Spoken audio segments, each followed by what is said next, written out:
Are you curious about bodies, pleasure, and possibilities? And what about curious about what others are up to on the planet when it comes to pleasure, sex, and play?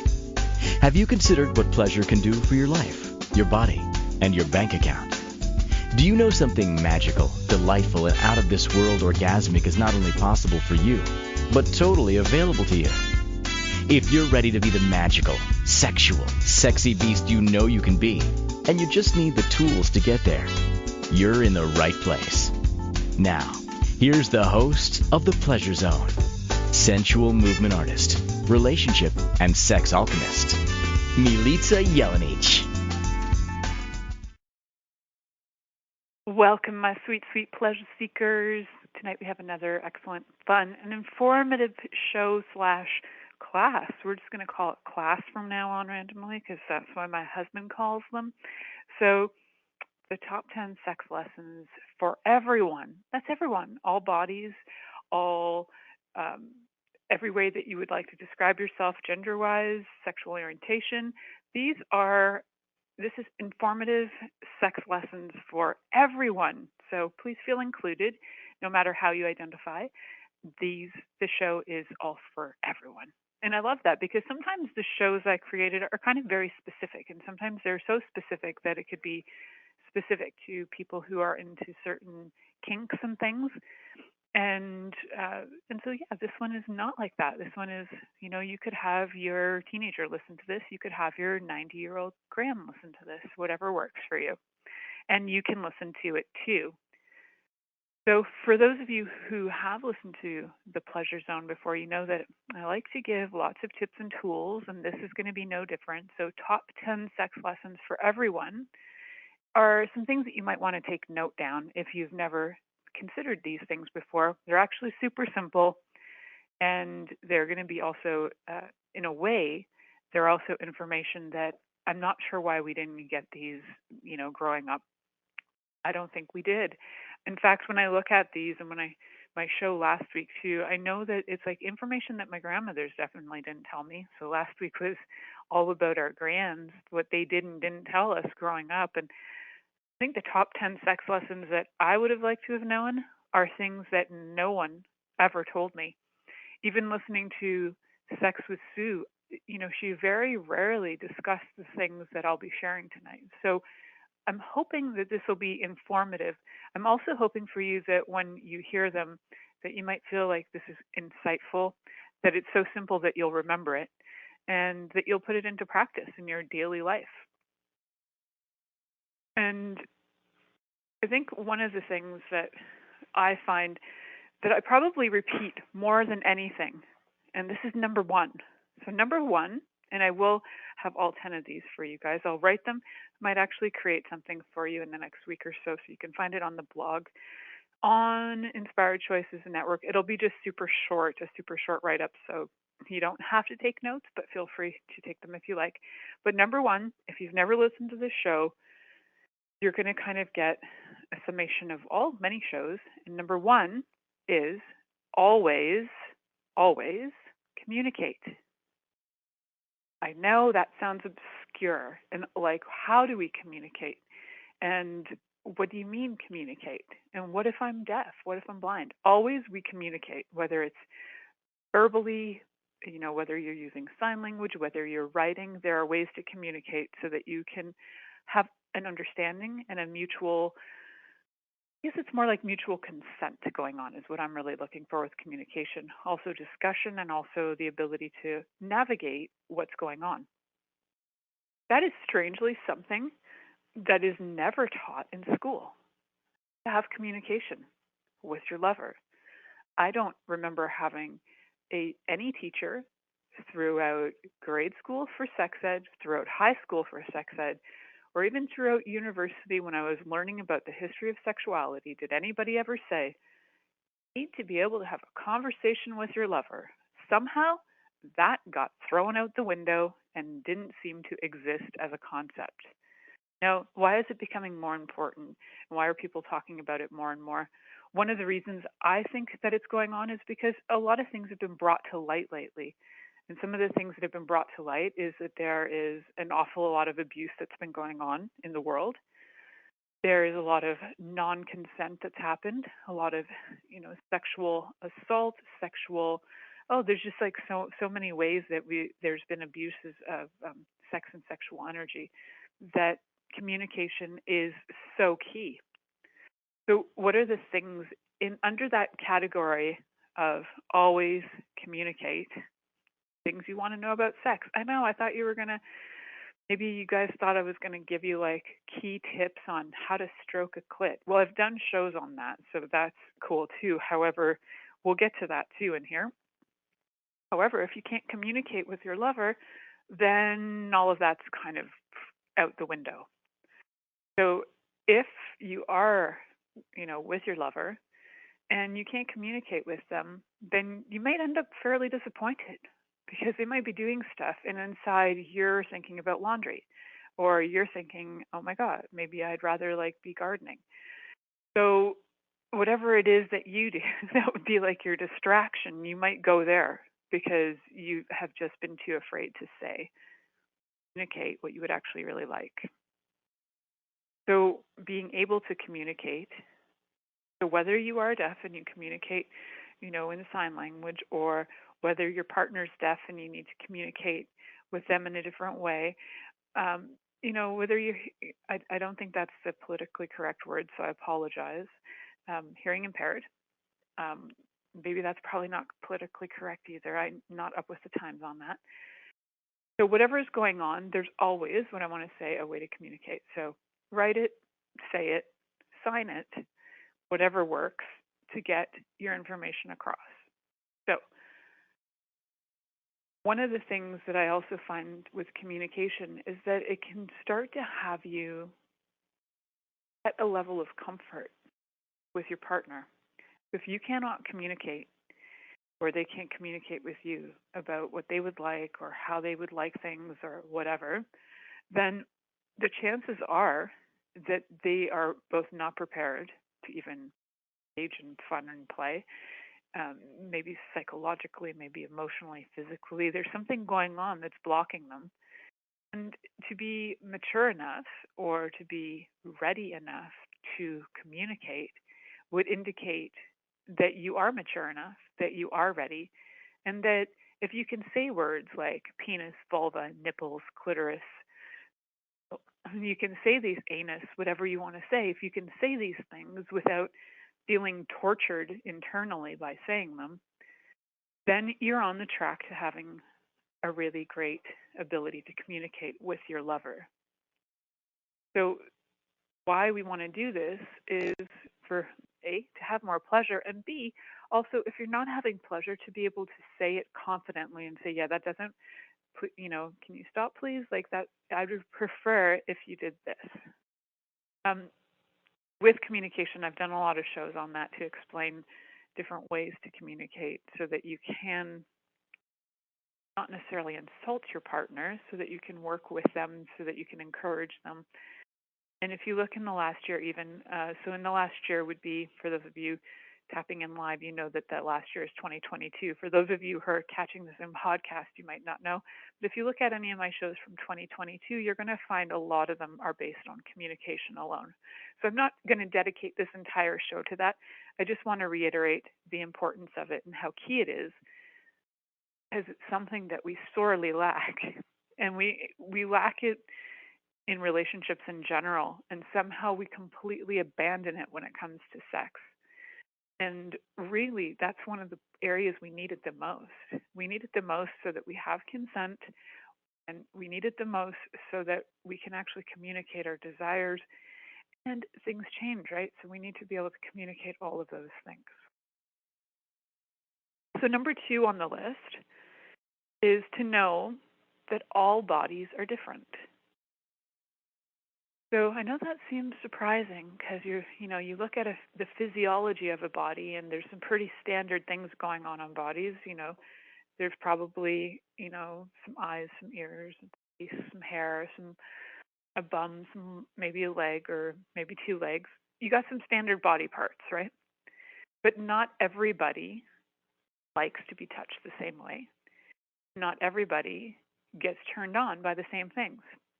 So knowing that all bodies are different, that would have been a great gift. You know, going in, you know, as a teenager, going in for like, my first sexual experiences would have been really fun to know that all bodies are different. Especially that, sometimes trying to navigate those things growing up and you're not communicating because you were never told that's important or that then you end up getting sloppy and weird and things show up and it's awkward. And so it would have been really great to be able to have a conversation, say with, if I look at my teen self and I'm like, oh wow, yeah, having a conversation about that would have been great instead of just trying it and scaring the crap out of a guy. So that, I think that's helpful, being able to say things, but and also knowing that all bodies are different, that the last person might have really liked the thing you did, but that doesn't mean the next person will. And also knowing all bodies are different too.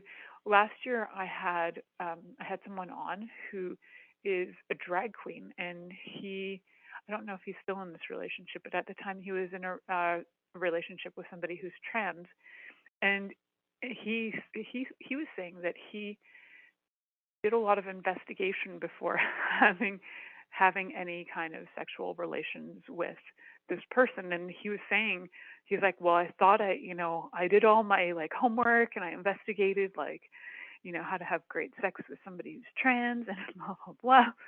And he realized that he failed sorely because it really is so individual that you're better off asking the person you're with than referring and deferring to the the ABCs and one, two, threes of pleasure. Some of those can be helpful hints. So, however, just like any art in the world, sex is like an art. You can learn some basics of the ABCs and one, two, threes, like paint by number, and you can learn some basics of how to merge colors, like yellow and red make orange. You might know that, but then how you apply it and how you play with it and how you express it is where the art of sexual ecstasy and where the art of sexual enjoyment comes in, is when you turn it into an art and it's no longer an ABC 1, 2, 3. Let's just try and get through this masterfully. However, it doesn't look like a masterpiece. It looks like a paint by numbers. You want to take it from the paint by numbers kind of experience into a masterful masterpiece experience. And the way to do that is to know some basics, but then to ask using your communication skills or lack thereof, but enhancing them, using those and then bringing in the questions about your lover's body. And know that your body is different too than maybe everything you've seen in porn or maybe everything they taught you in school. Maybe the greatest way to turn you on is to have your underarms tickled. I don't know, but you have to be willing to explore it and not make yourself wrong for what works for you, and know that your body might be different today than it was yesterday, and your lover's body might be different today than it was yesterday, and your lover's body is probably different than the last 500 lovers you've had. Everybody is very individual. So be willing to communicate so that you can actually know what works for you and your lover, and so that you can even communicate with yourself through journaling and ask yourself, like, hey, what's going on? So communication isn't just about another person. It's also communication with self as well. So we're working through our list of 10. I'm going to throw one more at you before we go to break, and then I'll discuss it after break. So I wrote something down here, and now I'm trying to, learn some basic anatomy. So that's what I wrote, my scribbles. I have some notes and scribbles here. Learn some basic anatomy. So it is helpful to know a few things about some basic standard body parts, where things work, how they work. Um, Standard basic anatomy is also helpful just in general. If you get into things like BDSM play, you're doing some bondage and you want to tie a person up, you don't want to break their arm while you're tying them up necessarily. It usually doesn't want to go that far. Or if you're really into autoerotic asphyxiation, then you don't want to choke them so much that you kill them. So knowing a few things like where are the windpipes, what are some signs of a person who's like truly like going to die on you, having some basic anatomy and knowledge of the body is super helpful in keeping things safe and happy and healthy. And having some basic anatomy knowledge too, and some basics like what does it look like if a penis has like a massive cluster of warts on it. Good to know these things. So these are some basics that I think everybody should know. And again, that's not something necessarily that they teach in school. They might say these things exist, but they're certainly not popping up pictures to go, this is what a penis with a cluster of warts looks like. Now you might want to know that, because if you're confronted with it and if you've never seen a penis before at all, and then you're confronted with a penis with a cluster of warts on it, you might not even know. You might just think, well, that's really not attractive, and you probably will decide that penises are ugly after that. However, you've just encountered something that's actually unhealthy. So all these things are good to know, right? All right. So that was a shocking bit of information, I'm sure. I hope that image is something that you think about, consider checking out, so that you know what these things look like, to get yourself a little basic information about. So we're going to head to our first commercial break. You're listening to The Pleasure Zone here on Inspired Choices Network, and we'll be right back after this commercial. Are you secretly a voyeur, wondering what's going on in other people's sex lives? What if now is the time for a totally different sexual evolution? Are you interested in people who are pioneers of different sexual and pleasurable practices? Lean in now with Milica Jelenic, where she will entice you and your body to know your own pleasure zone. On the Pleasure Zone radio show with sensual movement artist Milica Jelenic, you'll receive tools, inspiration, and a foundation to allow yourself to receive more in your sex life, and quite possibly other areas of your life as well. Listen for The Pleasure Zone with Milica every Monday at 8 p.m. Eastern Time, 7 p.m. Central Time, 6 p.m. Mountain Time, and 5 p.m. Pacific Time on InspiredChoicesNetwork.com.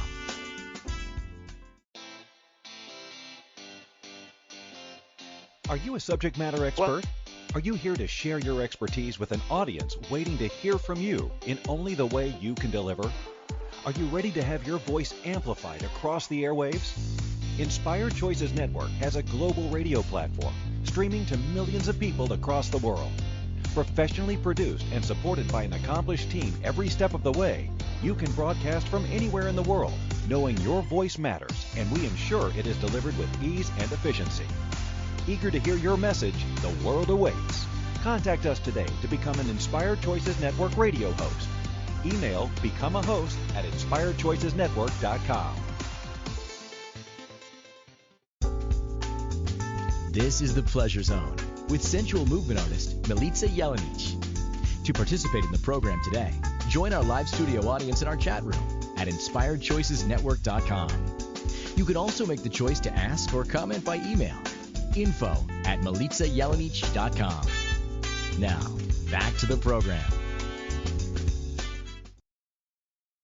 Welcome back, my sweet, sweet pleasure seekers. Tonight, we're having a conversation about the 10 things that everyone should know about sex.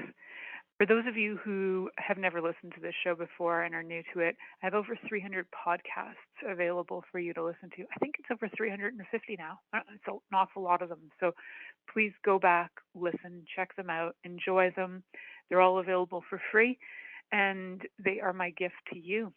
If you would like to if you've been listening to these shows and you really enjoy them and you'd like to work with me, you can always connect with me through my website, milicajelenic.com. I do a lot of work with people as a holistic health practitioner, where I invite them in bodies and selves and beings into having more ease with your body, and that means and includes pleasure. So I look at it from so many different perspectives, from whatever's going on emotionally, physically, spiritually, and we get down to the nitty-gritty and change things up using many of the different modalities that I am trained in, including work that is technology, including work that is hands-on or energetic work or body work, and coaching tools as well. And there's probably more that I'm like, so fun. And so also, yes, so you can check out my website. I will occasionally have some updates about classes on there, and I do have a teaching platform on Teachables as well. that I am having some classes on, and you'll be able to find more information about that coming soon. I have some ongoing classes that are happening all year this year, and I have room and availability for people who would like to join it. It's learning how to trust yourself. And if that sounds intriguing, lovely, and delightful to you, and you'd like to learn how to trust yourself, the course is ongoing. And once a month, we have a live call. And you can private message me through social media and just say, hey, I'm interested in your class. And I will send you information. And or you can also message me through my website and let me know. All right, so moving right along. The first three things that we spoke about were to always communicate. Always, that's number one thing to me. If you cannot say what you would like, or cannot say or communicate, whether it's orally, whether it's through sign language or written, if you're not able to communicate these things that you would like, or that bother you, or request, or whatever is going on, then maybe it's not appropriate to move forward with them. So keep that in mind. And then number two is that all bodies are different. So just knowing that too, knowing that all bodies are different would mean that your body can change as well on a regular basis. And some things that you liked before you might not like anymore. So being willing to communicate opens the door to know, for you to be able to have these conversations and be able to know what works for you, what works for your lover. So communication goes for self and others. And number three, as a recap, is to learn some basic anatomy, right? And I talked about, knowing some things, like knowing what maybe an infection looks like on a body, so that you're not having sex with somebody who's got an STD that's visible and something that you're aware of. There are lots of hidden STDs, like you can't see AIDS on a person, can't see HIV in a person. And there are other ones like herpes that can be dormant that you can't see either, but sometimes you can see them, and it's good to know these things.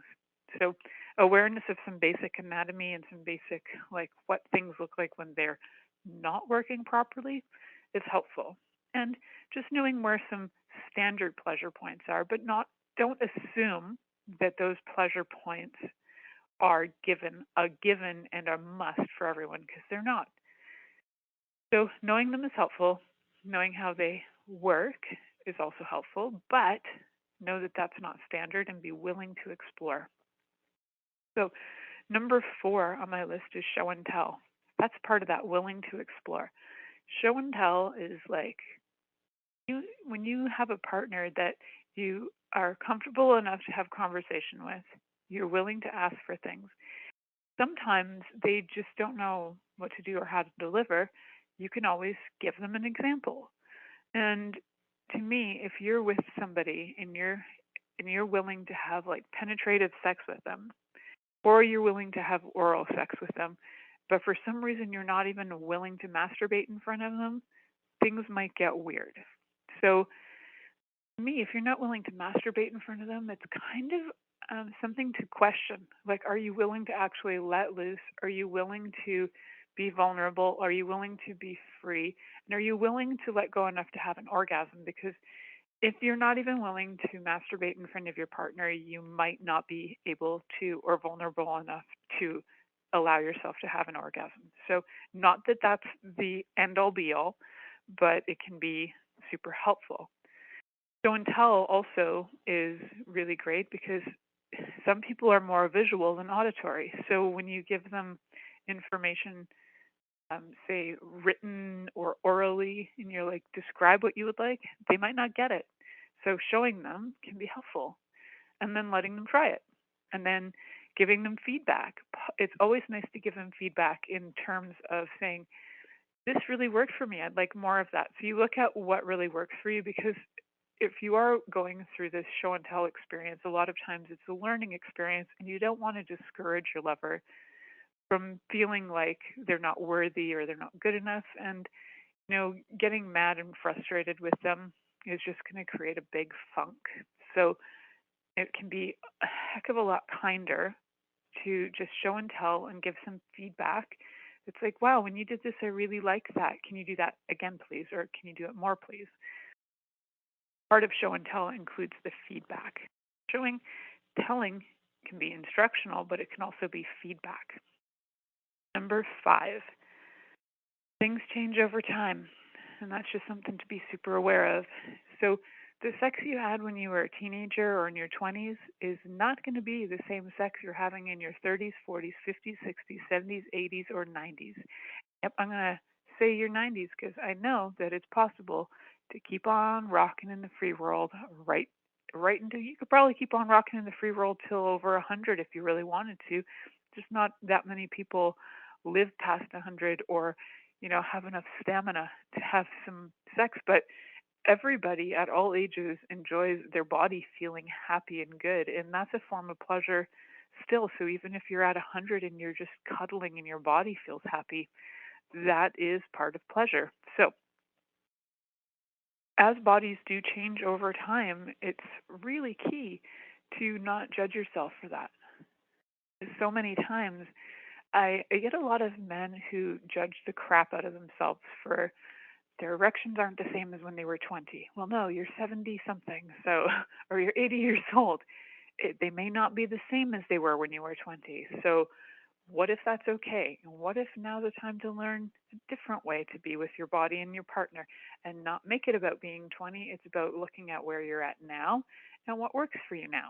So as bodies change over time, hormones that are changing as well with your body as it changes over time will also affect how you respond. And it will also affect, like for women, sometimes it takes a little longer to come to feel pleasured. Sometimes it's faster. It really depends on how their hormones are affecting them.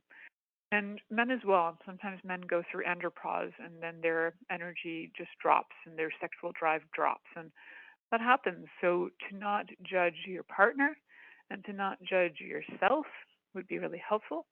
And to just acknowledge, okay, our bodies are different than they were, 5 years ago, 10 years ago, 20 years ago, and look at what's possible for you in the moment, in the day, that day, of what would be fun and pleasurable that day.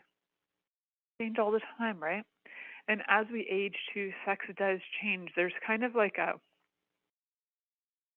I don't really like standards, but there is a kind of a concept that in our early, say in our early teen years, there's just like, it can be kind of intense, super get goal-oriented, get it on kind of sex, and it is not necessarily like a desire to have tantric sex or on a spiritual level while you're, expanding your being while you're having an orgasm. That's not usually the target of a 17-year-old or a 20-year-old. And though it can be, it's not common. It's just not common, but it can't be, right? I don't want to say that all teenagers aren't even trying that. Some of them these days might be because the information's out there and it's available where it wasn't, say, 30, 40 years ago. And then into the 20s and 30s, as people are starting to get those, the whole concept of, I need to have kids or whatever, then sex changes again. And then the priorities become more, they're usually more oriented towards materialistic things like wanting to gain a home and wanting to get cars and things like that are very much more about trying to nest and get your nest going. And so the sex changes after kids. It always does. If people tell you it doesn't, I don't know what kind of superheroes they are. But bodies just change after that in general. So then adjust again, right? And look at that. Okay, we had kids. To expect that you're going to have the same sex that you have after kids that you had before kids is not even kind to your body to assume that would happen. Allow it to be different and see what shows up.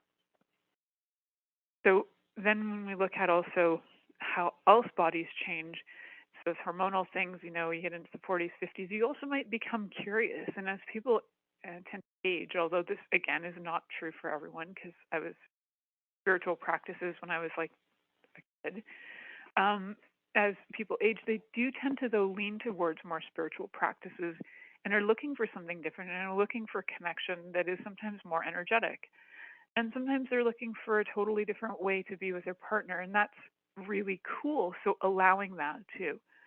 So bodies change over time. They just do. They change as we age, and being willing to be with the times with your body and check in on it and see what it would like is great. And so I've done a lot of shows too, and you can go back and listen to them that are about sex and aging and conversations to have with your body to not judge it as time goes on, and a few things to play with, just as, you know, little tips and tools that might work for you. Always experiment, be open, and just try some fun things out. So that's also something I would have liked to have known as a teenager, that sex will change over time, and that's okay. Don't make it wrong. So we're going to head to our next commercial break. We've got lots more tips and tools to talk about when we come back. So you're listening to The Pleasure Zone here on Inspired Choices, and we'll be right back after this commercial. Are you secretly a voyeur, wondering what's going on in other people's sex lives? What if now is the time for a totally different sexual evolution? Are you interested in people who are pioneers of different sexual and pleasurable practices? Lean in now with Milica Jelenic, where she will entice you and your body to know your own pleasure zone. On the Pleasure Zone radio show with sensual movement artist Milica Jelenic, you'll receive tools, inspiration, and a foundation to allow yourself to receive more in your sex life, and quite possibly other areas of your life as well. Listen for the Pleasure Zone with Milica every Monday at 8 p.m. Eastern Time, 7 p.m. Central Time, 6 p.m. Mountain Time, and 5 p.m. Pacific Time on InspiredChoicesNetwork.com.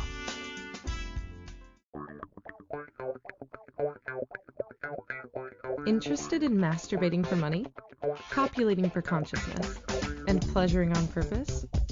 21 Days of Sexual Magicism with sensual movement artist Milica Jelenic is an exploration of tools, processes, and actions that you can use to create more for your life, your body, your money inflows, and so much more. Graduated learning for all levels of interest. Learn at your own pace via video classes or join the yearly live class. Take a peek at www.milicajelenic.com.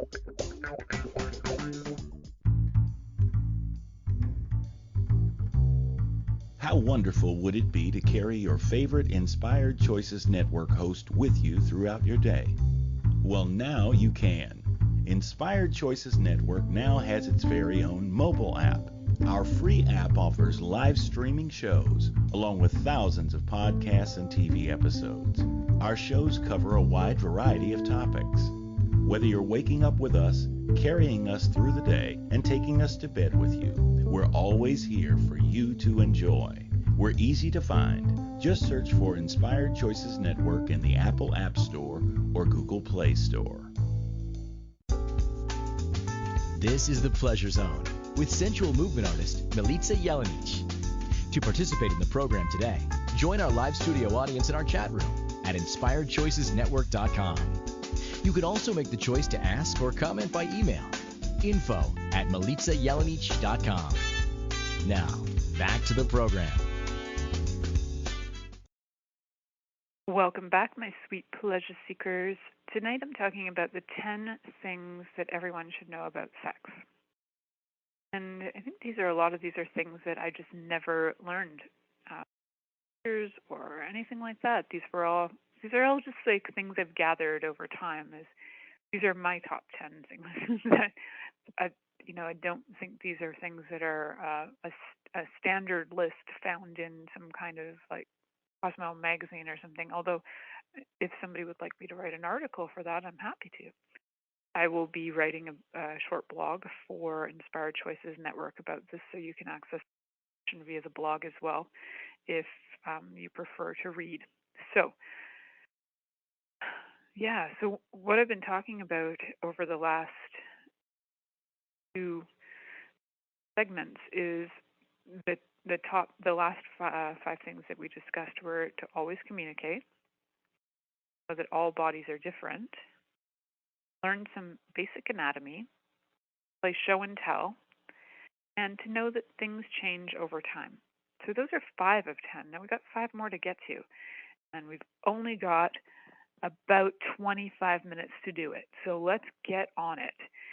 So one of the things that I wrote on my list, and these are in no particular order, although I think communication is top of the list, and then everything else could be order. For the have on my list is explore your body first. And I think that's, when I wrote that, I thought, how many people are told a few things. Communication is so wrong, and that's actually still a belief that's going on in the world, and that to me is so freaking sad. That people are told that touching their own body is wrong, or that it's evil, bad. There are still religions in the world who spout these things off. Somehow, these are all similar religions that also, will probably find a lot of people who are violating children. So that makes sense, right? Not at all. So not the religion that's violating the children; it's the people in the religion. I should clarify that. So, so if you though, as a kid, so this is the reason why I say this. So if you as a kid, I say this because I was so little when I was like willing to explore my own body, but I was also kind of made wrong for it. And then I was like, yeah, screw that. I'm going to do what I like. So explore your own body is for a few reasons. It's so that you are the first person to give you pleasure. When you are, you actually will have less of a tendency to be overwhelmed and like just fall in love with the very first person who touches you or gives you pleasure and assume this is the one. And I think this happens to people a lot where they haven't been able to receive pleasure from themselves, so the first person who gives them pleasure they assume is like a demigod who is going to be able to like bring them something that they couldn't bring themselves. So it places a lot of value on the other person rather than acknowledging they do, and that it's not wrong. Yes, if you are listening to this and you were raised like a cult or you were raised in a religious belief wrong and you've managed to like escape or a cult or whatever and you're looking for some kind of help on that level and you'd like some coaching, please connect. I'm on Facebook, I'm on Instagram, also on TikTok these days, and I just got on TikTok recently.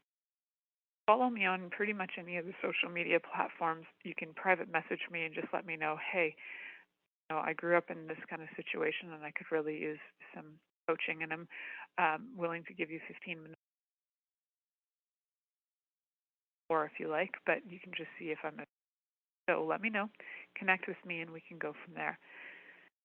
So I know that can be, if you've never given yourself pleasure and you don't even know what works for you, to be able to be in a relationship and move forward with somebody and you're confused and confounded and you don't really know what works for you. So even if you've had many lovers first before you've explored yourself, but still say, take the time, go back and explore yourself.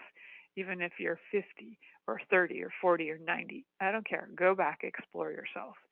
I did a show in 2014. You can find it in the archives, September of 2014, to help you narrow it down, called Fun for One. And Fun for One was basically like a guided masturbation exploration.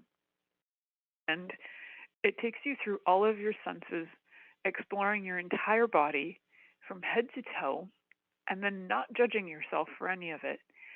And I recommend this to so many of my clients. Go back, listen to my Fun for One, then go back again, listen to it and practice it, then practice it again and keep practicing it until you enjoy yourself.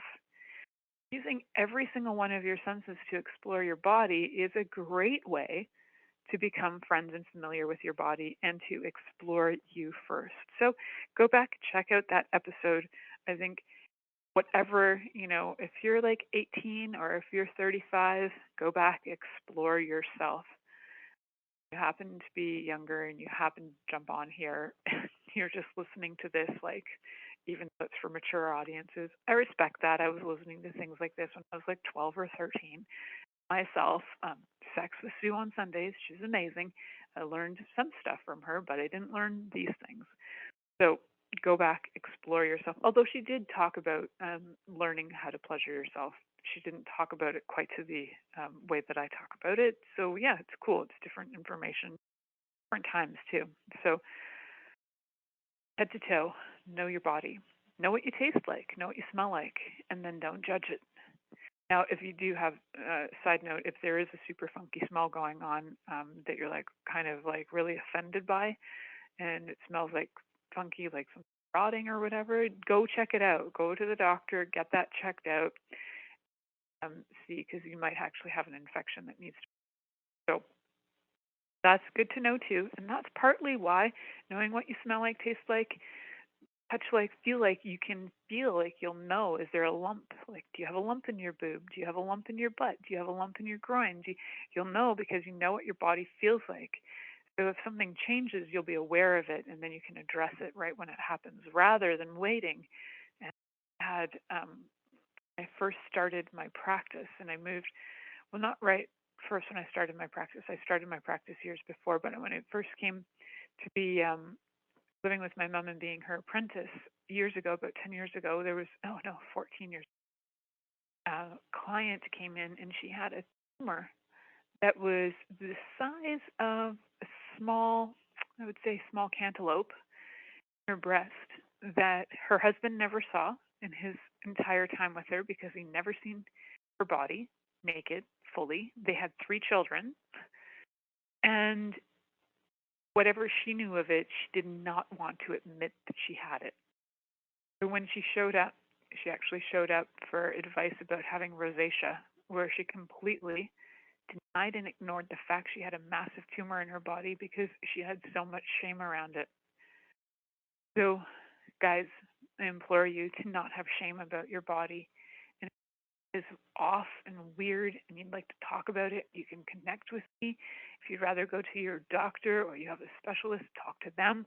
It's important to get these things dealt with so that you're not living in pain, agony. You're not having to go on for so long that then that is unresolvable in the end, and part of your exit strategy. So unless that is part of your exit strategy, then exit strategy. So know your body, explore your body first. I'm going to mention another one before this next break so I can get all 10 of these in, hopefully. Next one is to slow down. Slow down. So one of my, I really love this book by Nicole Daedone called Slow Sex. Big full title, Slow Sex. Why people want to slow it down? Because don't most people want to speed it up as they get to orgasm? They make it go faster, faster, faster? No. They do, however, just think about this for a minute if you've never tried it. What is it like to prolong that? To slow it down? Take a breath. Be present with it. Expand that energy out. Slow sex can actually lead to full body orgasms. Become a practitioner. See what that looks like. By that I mean start trying it out. Practice it. People who practice things are practitioners. So slow down the sex. Make that whole prelude to sex super long. Maybe it lasts all day. Maybe the flirting starts in the morning and it lasts all day long, and the buildup is there and the energies are building, and then the foreplay and core play, as I like to use that word from She Comes First. The author of She Comes First calls it core play, and I love that. So being able to use those tools to slow it down, really enjoy the presence of your lover. Having some gratitude moments while you're in there too, to really enjoy your lover. So think about everything that you might be choosing that comes to pleasure in sex, and just think about it at like 1/10 speed, super slowed down.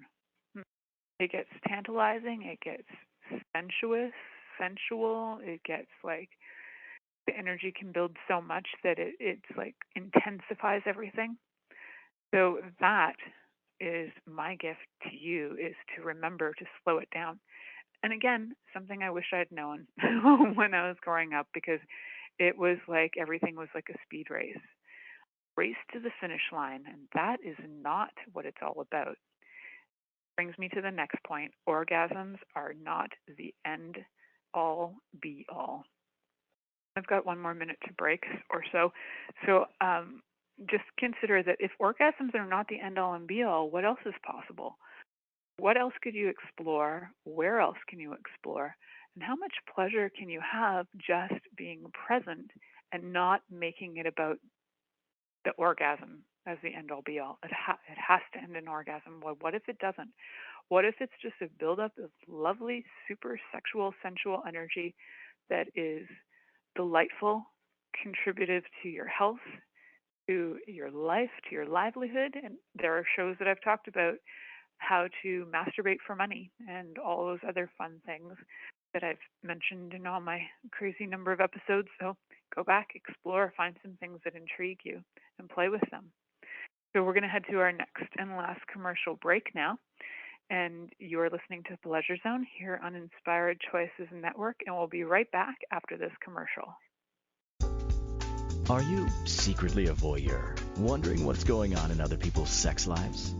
What if now is the time for a totally different sexual evolution? Are you interested in people who are pioneers of different sexual and pleasurable practices? Lean in now with Milica Jelenic, where she will entice you and your body to know your own pleasure zone. On the Pleasure Zone radio show with sensual movement artist Milica Jelenic, you'll receive tools, inspiration, and a foundation to allow yourself to receive more in your sex life, and quite possibly other areas of your life as well. Listen for the Pleasure Zone with Milica every Monday at 8 p.m. Eastern Time, 7 p.m. Central Time, 6 p.m. Mountain Time, and 5 p.m. Pacific Time on InspiredChoicesNetwork.com. This is the Pleasure Zone with sensual movement artist Milica Jelenic. To participate in the program today, join our live studio audience in our chat room at InspiredChoicesNetwork.com. You can also make the choice to ask or comment by email, info@MilicaJelenic.com. Now, back to the program. Welcome back, my sweet pleasure seekers. Tonight, I'm talking about the top 10 things that I wish I'd ever learned about sex, but also the top 10 things that everyone could know about sex to make their lives a heck of a lot easier. These are things that when you look back, you're like, boy, I wish I knew. Wish I had these tools the whole time, but they're tools I've developed over time, and I am passing you my toolbox that you can go pick up these tools, use them regularly, and see how things work for you.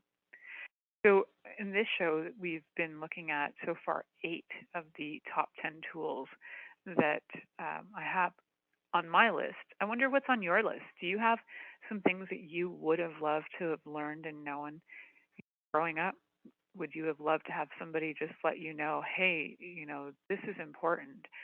Did you know that consent is important? That's my next topic. Part of the topic is consent and how important it is. Whether you have consensual sex all the time, where it's all about consent, there's also forms of consensual play that are called consensual non-consent. So if you have consensual non-consent, it's where you're getting into BDSM play, bondage, dominance, that kind of play, where you agree to certain guidelines, and you also have you'll have certain things in place that are like safety words, right? So you could have your standard are red, yellow, and green safety words. Red would be like, stop, no, you've gone too far. Yellow is like approaching that area where it's getting kind of iffy. That's where communication is really great, when you can actually.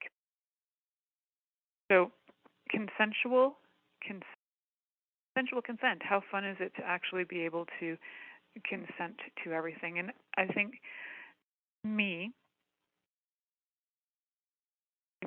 it's interesting, in the chat room we said yes, that the woman actually drives the action. And I think the woman can drive the action, depends on the relationship we're talking about. So if you're talking about to homosexual men, then there's no woman involved. So regardless of your interactions, who's involved and how many bodies are involved, everybody is entitled to consent. And if something doesn't work for you, you are absolutely allowed to say no. And you're allowed to stand your ground on that. And having conversations in advance are super helpful so that things don't get super awkward and that you don't, that you find, if you're having conversations in advance, what's helpful is that people won't start approaching things that are really uncomfortable for you. So you want to have, regardless of your play, you'd like to have consent at all times. So I mentioned this. It's kind of like a reminder because next week's show is actually about erotic and autoerotic asphyxiation again. Again, I say the do's and don'ts because I think there's never too much information on this topic. People do die with this kind of play. So, and it is one of my top listened to episodes, my first episode. So you can always go listen to that first episode that I did on erotic and autoerotic asphyxiation. And get ready for this next one next week. So, sensual sex, super important. Do not be going and throwing yourself and getting aggressive and being a rapist. That's not sexy. If you are into BDSM play and you're playing those roles and there's an understanding and there's a communication going on, that's completely different. That's between two consenting adults. As long as you're consenting, I'm cool with that. So why is consent so important? Well, maybe it's important to me and nobody else in the world, but I know that's not true. I think that consent actually leads to greater trust, and greater trust leads to the ability to be more vulnerable. Greater vulnerability leads to greater pleasure. So that's my train of thought on that one. So I got one more thing to share with you guys, and that is about knowing that sex is actually different for everyone. Your definition of it and my definition of it are going to be completely different. Remember back in the day when Clinton got in trouble for sex acts with whatever her name was? I can't remember her name anymore. But their definition of sex was very different. And their definition of oral sex even was very different. So it's good to know what the definition of sex was. Monica Lewinsky, thank you to my friend in the chat room. Yes, Monica Lewinsky. She had a different definition of sex than Clinton did apparently, and they both had very different definitions of consent too.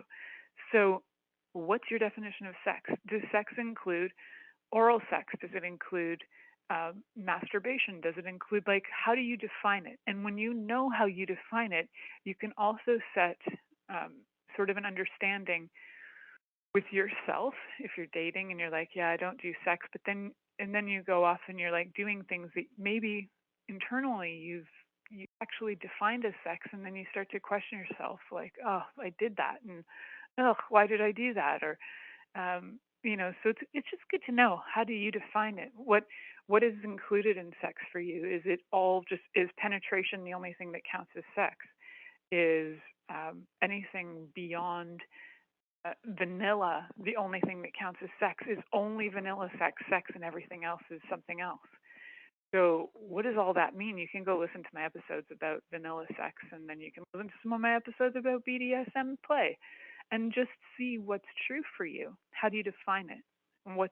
And then when you have defined it, just ask yourself, is this actually my definition, or is this what I've been told? Is this true for me? Because so many times we buy the definitions of our parents, of our teachers, of maybe some other podcasts you've listened to. You need to know how you define it, and how you define it is also going to be, something that you want to discuss with your partner, because they might define it differently than you. And if they define it differently than you, there can be some misunderstandings that could occur if, you're off doing what they would say is sex with somebody, but, it can just create a mess. So you want to know what that is, how you define it, and what you're going to do with that. So next week, super excited to have yet another awesome conversation about erotic and autoerotic asphyxiation, the do's and don'ts, keeping you guys safe, and hopefully keeping you in the pleasure zone. Stay tuned in. Thank you for listening to The Pleasure Zone with sensual movement artist Milica Jelenic.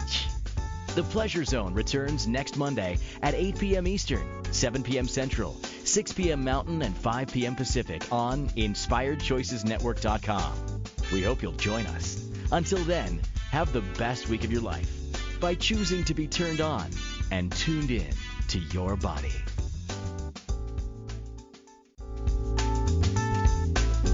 Thank you for listening to The Pleasure Zone with sensual movement artist Milica Jelenic. The Pleasure Zone returns next Monday at 8 p.m. Eastern, 7 p.m. Central, 6 p.m. Mountain, and 5 p.m. Pacific on InspiredChoicesNetwork.com. We hope you'll join us. Until then, have the best week of your life by choosing to be turned on and tuned in to your body.